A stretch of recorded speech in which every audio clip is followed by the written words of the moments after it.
Hi there, this is S.J. Thomason with Christian-Apologist.com. Not too long ago, I came upon a video by Professor Jordan Peterson and Susan Blackmore called Do We Need God to Make Sense of Life? The video was hosted by the Unbelievable group over in the United Kingdom and Justin Brierley. It was very fascinating to listen to this particular video because I felt like I saw an atheist opinion as Susan Blackmore and a theist opinion as in Jordan Peterson, and how their opinions varied on the meaning of life. Life has meaning, life has purpose, and all humans do seek it. Multiple academic studies, which I've cited in the past, support that. So what's really interesting is when you see a person who's an atheist who was raised in a place where Christianity permeated for the last couple of thousand years, try to claim that some of the values that she holds are not needed or consistent. So listen to what Susan Blackmore has to say.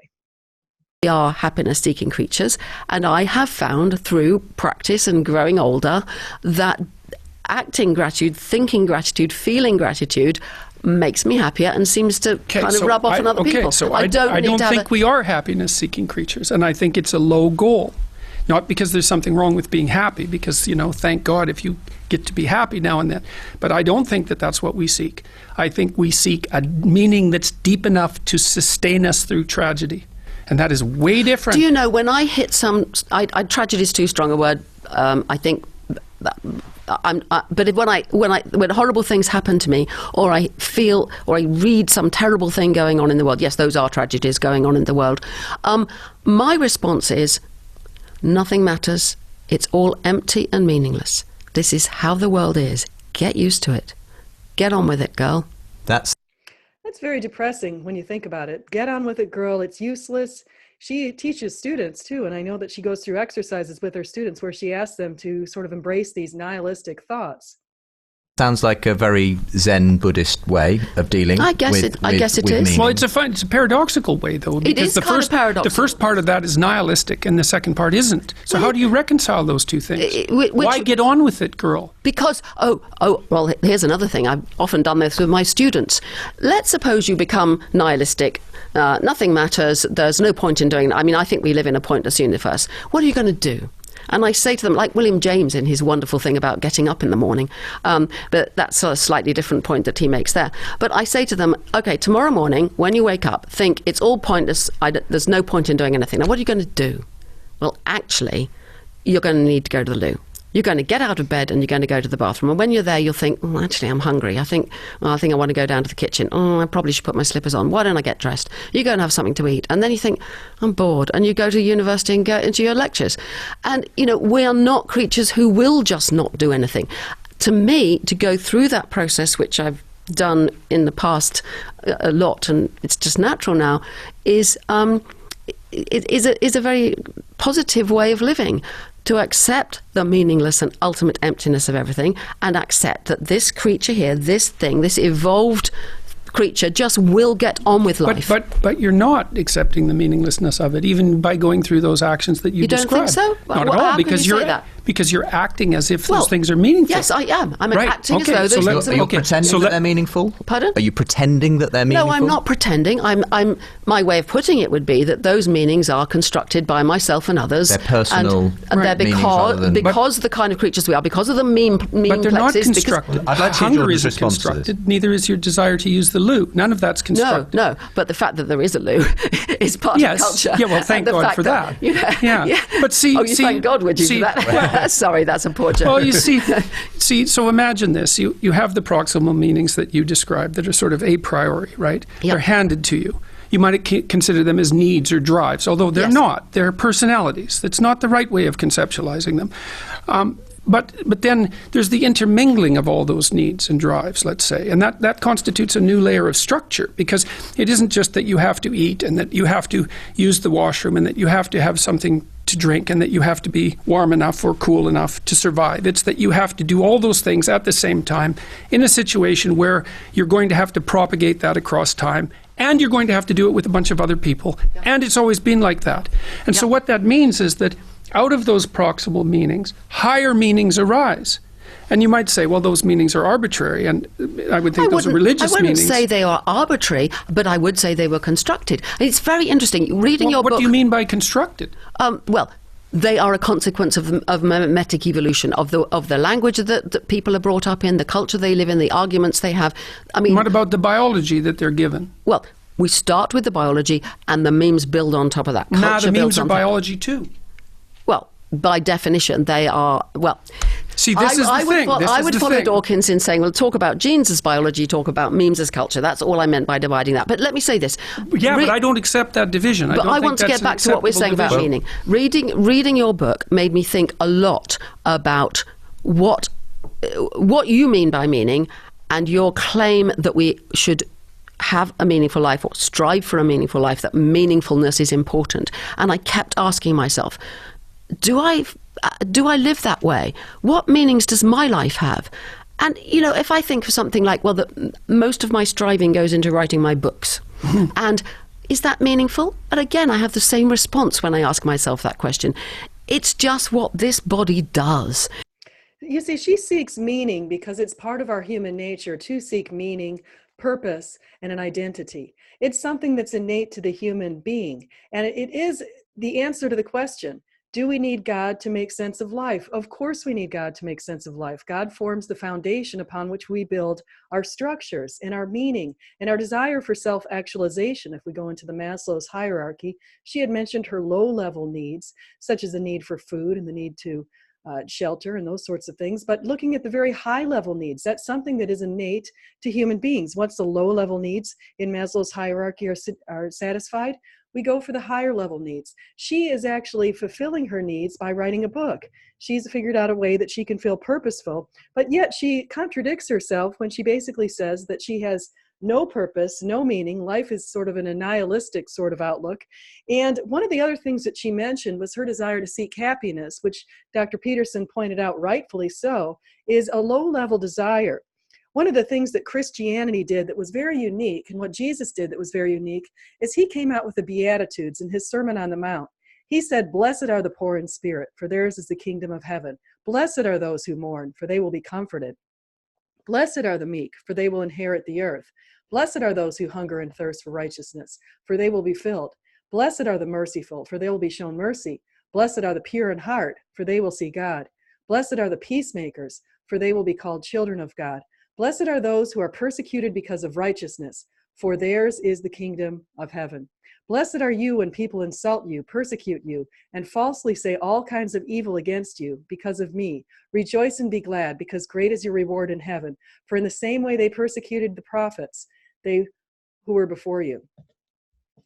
The message from Jesus was not, let's all go out and eat, drink, and be merry. The message from Jesus was blessing people who have suffered and who are suffering. And as she has noted, the world is full of people who are suffering. And Jordan rightfully pointed out that one of the things that we do as humans is we try to figure out a way to handle the suffering. And one of the ways to handle the suffering is to recognize that we need to build our internal strengths. So I'm going to continue here. Then you should listen to the body and stop listening to the thing that's criticizing it. And what would the body say? It would say, write your book and try to be as clear as you possibly can about it. That's what I do. And that's exactly what I do. What I said at the beginning is that the atheist types act out a religious structure and criticize it. No, there's no religious structure. We come to this big question now. Let me get to this question, because Yes, I did want to get to this, because you have a fascinating part in your book, Jordan, where you do say this. You're simply not addressing atheists. You say you're simply not an atheist in your actions, and it is your actions. Or if you are, look out. And it is your actions that most accurately reflect your religious beliefs. What do you mean by that? Why are you saying that no one is really an atheist deep down? I didn't say no one was.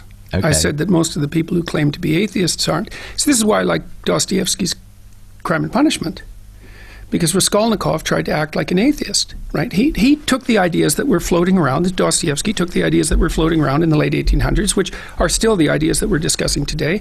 One most fundamental idea, I suppose, being after Nietzsche's announcement of the death of God, that if there is no God, then anything is permitted. That was Raskolnikov. Raskolnikov's the criminal in Crime and Punishment, the murderer. He gets away with his murder, technically, but not psychologically. And he decides that if there's no God, anything is permitted. But and this he can't doesn't see have a reason. to be true. That's a person in a character in a novel. I don't think that's so. Well, let's hear the end of that story. And what do you take away from what Dostoevsky has to say about? Well, Dostoevsky's takeaway was that there was a moral law that Raskolnikov was breaking, even though he rationalized his way through it. Like, he committed the perfect murder, right? He murdered a woman who people would have voted to murder, and then he got away with it. And he did it for good reasons, at least reasons that he could rationalize as good. And then he got away with it, but it destroyed his soul. And Dostoevsky's right about that. And one of the things I like about Dostoevsky as compared to Nietzsche, say, because I think Dostoevsky is the profounder of the two, is that in the Brothers Karamazov, for example, Ivan is the atheist, and Ivan is everything you'd want a man to be, like, seriously. And Dostoevsky, man, he doesn't straw man his opponents. The most powerful characters in his books are always the opponents of what he himself believes. And Ivan is always arguing with Alyosha, who's his younger brother, who's a monastic novitiate and really can't articulate himself very well, has nowhere near the force or charisma of Ivan. But Alyosha wins the drama, even though he loses all the arguments.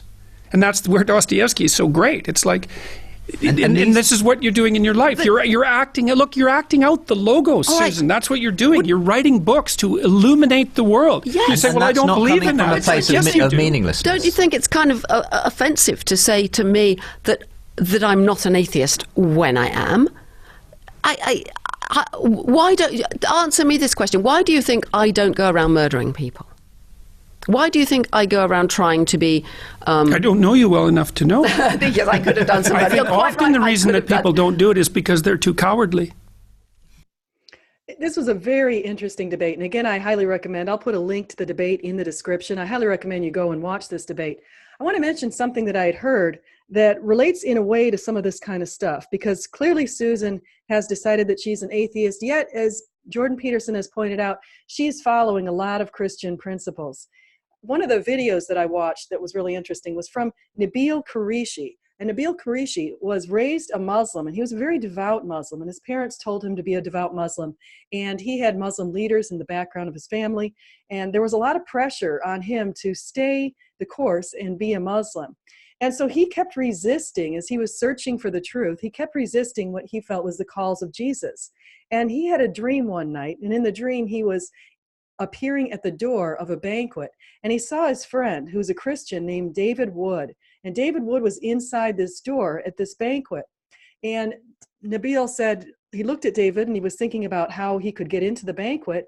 And David Wood looked at him and said, "You've been given the invitation, you haven't accepted yet." Jesus gives all of us the invitation. And David Wood, when Nabil Qureshi shared this story, this dream with David Wood, David pointed to Luke, and he pointed to the passage in the parable of the great banquet. And it says, Jesus replied, "A certain man was preparing a great banquet and invited many guests. At this time of the banquet, he sent his servant to tell those who had been invited, 'Come, for everything is now ready.' But they all alike began to make excuses. The first said, 'I have just bought a field, and I must go and see it. Please excuse me.' Another said, 'I have just bought 5 yoke of oxen, and I'm on my way to try them out. Please excuse me.' Still another said, 'I just got married, so I can't come.' The servant came back and reported this to his master. Then the owner of the house became angry and ordered his servant, 'Go out quickly into the streets and alleys of the town and bring in the poor, the crippled, the blind, and the lame.' 'Sir,' the servant said, 'what you ordered has been done, but there is still room.'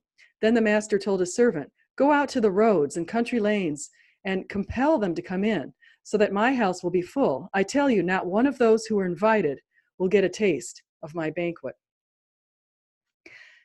Jesus makes it very clear that he is the way, the truth, and the life. Those who would like to worship him, those who would accept him, will be given the hope and dreams of eternal life. There is hope out there. There is meaning and there is purpose. Again, many academic studies have found that. Even studies that have studied atheism and humanism, and along with a major world religion, such as one by Kinnear and colleagues, they found that all humans have this sense of wanting to do something greater than themselves.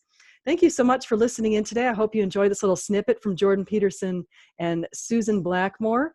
I thought it was very fascinating, the interactions, and I hopefully passed on something important to you. Goodbye.